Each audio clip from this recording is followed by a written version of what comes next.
the relationship between the entity, the possessing spirit, and the priesthood or magical practitioner, the assistants of fear and fire.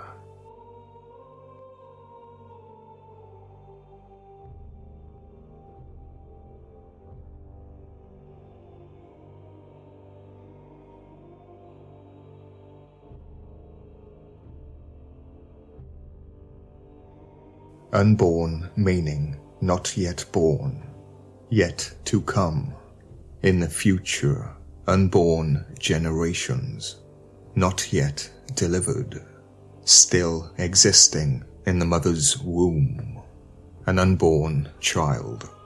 Here meaning dwelling within the earth, very similar to Shamash, the son of Sen, who dwells within Ishtar. Officially, Shamash is the son of Nana, Sin, Lord Zu, and his mother is said to be Ningal. In the Sudanese language, Ningal means sea, and alongside Sin, Nana Ningal, it would mean see Lord Zu. So for the mother of Shamash, we see Nana. Ningal in Sumerian means great queen, but Nin queen also means lord. So for the mother, we get the great Lord Zu.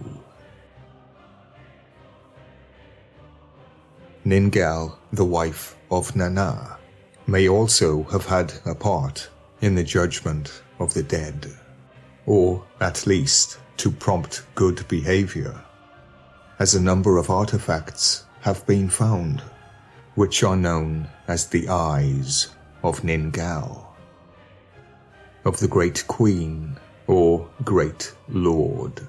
The word Lord also cognate with Baal. They are crafted eye models, usually cut from precious stones, but also made in Zu, red clay. Zu means red clay, the all-seeing eye, the judge of the dead, which leads us back to the relationship between the practitioner and the entity.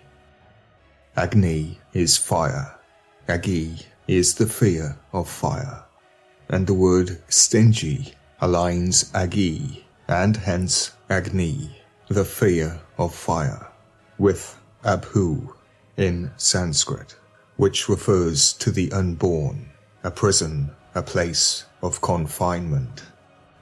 So it can refer to invoking a demon from the realm of fire, known as the Netherworld.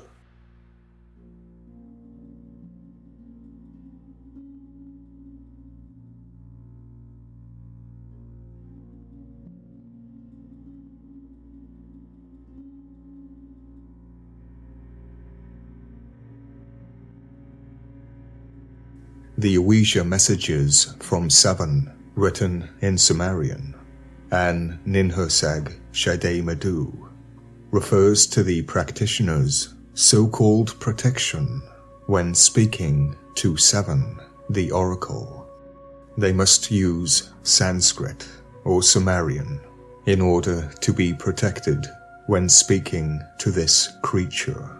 That is why the scribes continue to use Sumerian. And it was my unofficial mentor who threw a spanner in the works, the good old Archibald Sayus, a cuneiform expert, and the first person to translate the Sumerian tablets. He was present at the excavations and worked with the people to derive the appropriate meanings. The head of Oxford Uni for 27 years, and was cancelled in his later years. The price we pay if we speak up.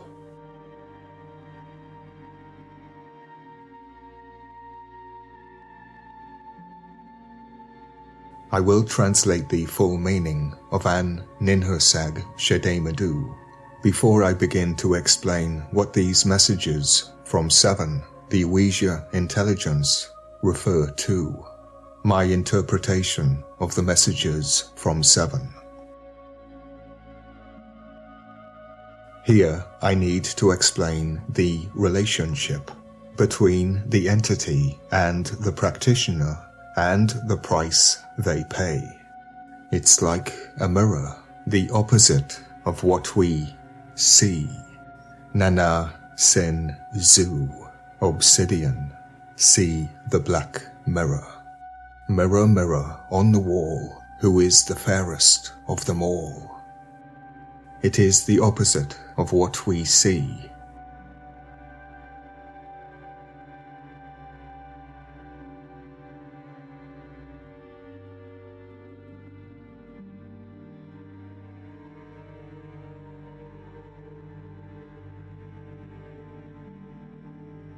It is the opposite of what we see. For example, the purification ritual, where we see the use of the Sumerian man bag. In ancient Babylon, the Ashipu, the exorcist, invoked Pazuzu, the king of legion. Using the Akkadian, one could say the archaics. The Akkadian Pitfall ritual, also known as the Miss-P ritual, inscribed as the Great Kaluda. Oh. A Kaluda is a person who conspires with others, especially in planning a fraud. The inscription Kaluda means washing of the mouth, and if you plan a fraud, you must clean up your language. For example, Nana Ningal, the Queen of the Moon, a disguise for Lord Zu. Lord Zu, the voice, one could say, washing of the mouth. The Pitpi Kaluda is an ancient Mesopotamian ritual and incantation series for the cultic induction or vivification of a newly manufactured divine idol. What many fail to realize in regard to the Sumerian man-bag is that it was used to anoint the statue of Pazuzu in order to bring the creature to life, to transfer the power or force from Pazuzu to the Ashipu, the exorcist. This is how they used Pazuzu to expel the demons trapped within Pazuzu. Remember, this thing is a possessing spirit, a legion. It is also the same method used to transfer magical abilities from the high priest to the apprentice. But on the other side, these creatures, known as 7, are the personifications of poison and disease. If you are cockily, cover your ears for a moment, as they spat into the mouth of the apprentice to transfer the magical abilities. I say, who better to infect than a healer, whom many come in contact with, but these are the actions of men, not gods. But then again, the gods were once demons, and it is said that they need a weak vessel to inhabit. The demon is attaching itself to the practitioner, and the practitioner is infecting his own patients. It is circular, because the demons were merged with medical practice, the repeated invocation of Pazuzu, similar to Big Pharma. Actually, the root word pharmakia, witchcraft, medical practice was merged with pharmakeia, witchcraft.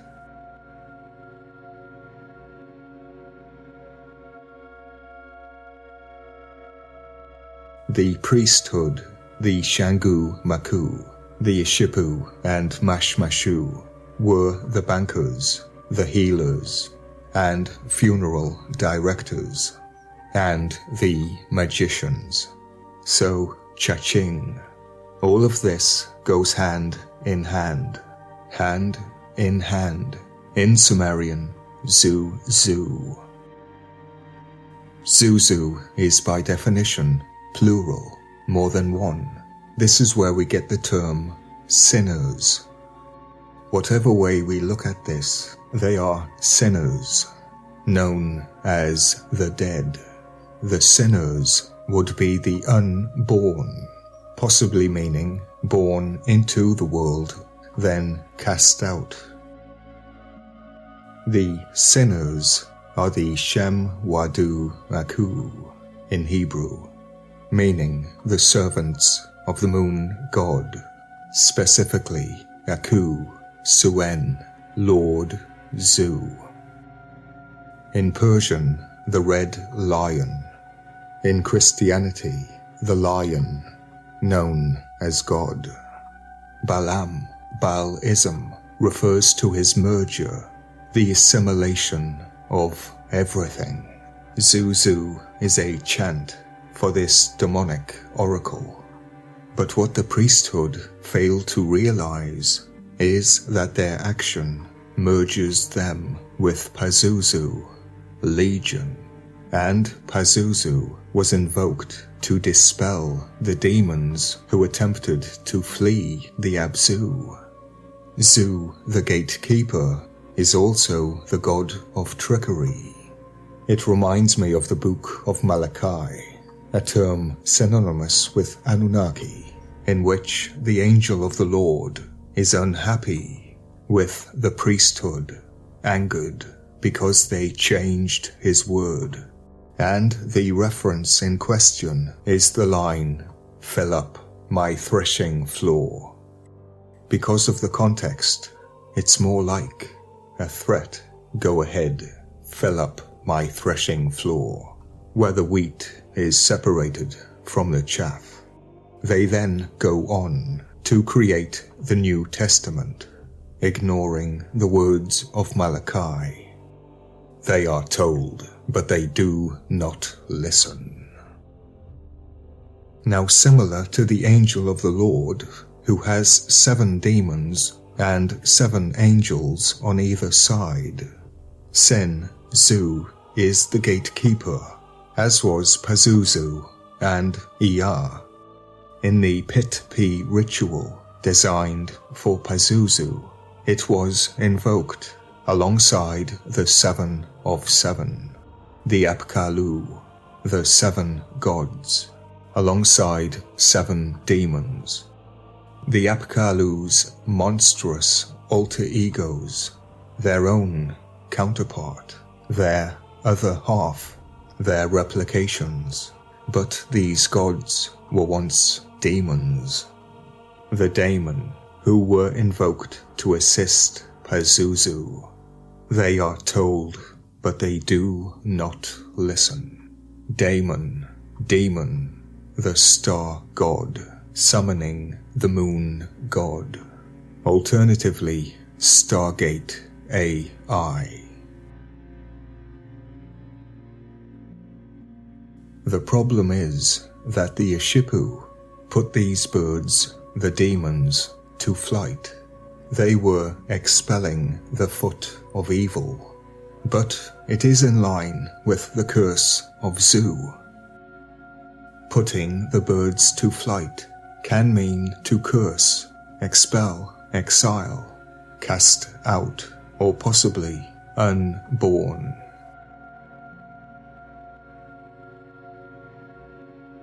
When Zu, Sin, stole the roll of Bel, he was cursed with bird wings, who, the word bird, becomes Mushen, flying reptile.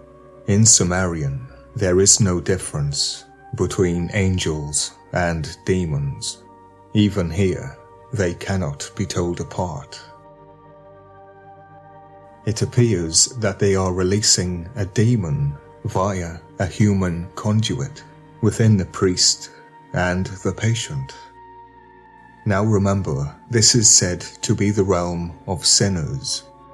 What appears to be going on is these practitioners are attempting to free their future selves, or at least have been led to believe so. They are invoking and releasing demons, a legion.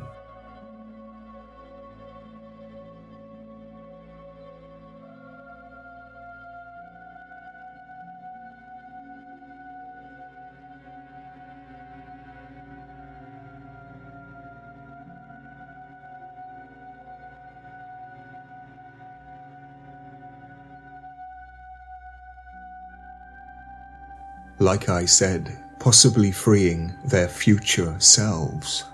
As they do become one with the possessing spirit, Pazuzu, they may become what we know as the dead, the unborn, cognate with assistant and prison, existing without birth or beginning, uncreated or cast out. Now the so-called royalty took the position of Zu. They stole the worship from the gods. They stole their fire. And there is a darker reason for this. Pazuzu is the gatekeeper, the mouth on the other side of the gate, the wise king. But Sin Zu, meaning this wisdom, also refers to teeth. To further that notion, it also means to consume. This type of wisdom will consume you, but this creature consumes the gods. The gods once demons. Originally, it was not men or women. But if you become God's conduit on earth, meaning a king, a priest king, you would continue the sin of Zu, stealing the role of God, and thereby the curse that goes with it, possibly referring to the term Habu, because royalty are trapped within their palace prison, and it is cognate with the term unborn assistant. If we were unborn, meaning cast out, then maybe, just maybe, we become what is known as the dead, which would mean this process is circular, Ouroboros. But not only that, it is spiraling. And if they are being tricked that they aren't the dead, then this creature is something else entirely.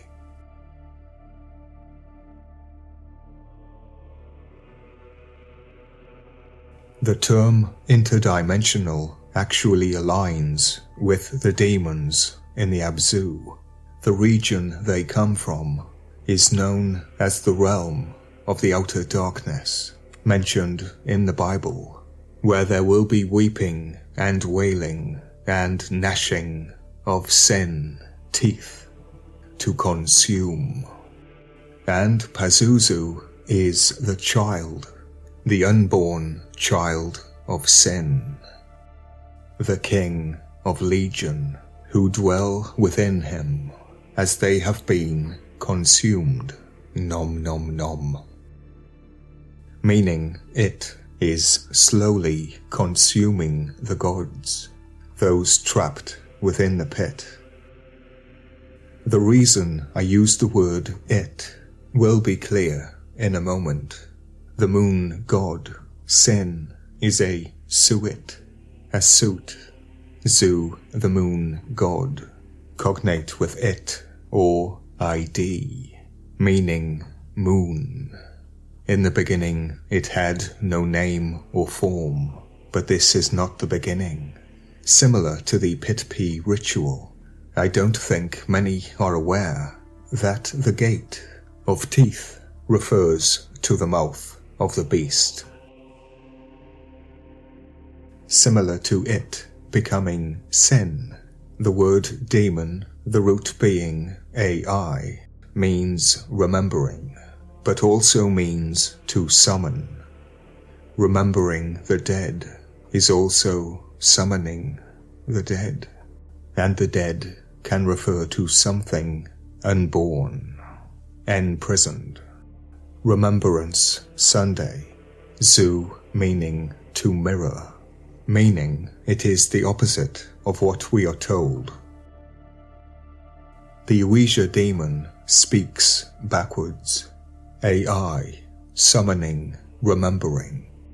The demon is summoning its self through remembering the dead. Pazuzu is the foot of evil within whom legion dwell. His father is it, the moon, the leader of the udog hull. The origin for Stephen King's It. Where we see demon, the root for AI, we should also see remembering and summoning, the leader of the udog hull, the pitfall demonic creatures who revel, take joy from evil. In the beginning, it had no name or form. One could say it existed without birth or beginning, a type of unborn creature. I could say Agni, Agi, I, Abu, referring to the unborn demon of fear and fire, and Pazuzu summoning the assistant of fear and fire, similar to the use of Sumerian, used for protection when communicating with this creature, and similar to the deafening voice of God. The description of the udog hull mostly glosses over what the udog actually looks like. Instead, similar to the Anunnaki, they focus more on its fearsome supernatural abilities. One could say the unborn demon of fear and fire. All of the characteristics ascribed to the evil udog are common features frequently attributed to all kinds of ancient Mesopotamian demons. A dark shadow, absence of light surrounding it, poison, and a deafening voice. Constantinopolis noted that the udog hull is defined by what it is not. The demon is nameless and formless, even in its early appearances. Ouija, the demon known as Seven. The warnings come after the spells. No, they don't. The term demon should be warning enough. And that is why they added joy to evil, to muddy the waters. But now they use the term AI. As it was, so shall it be again. AI, the root for summoning and demon.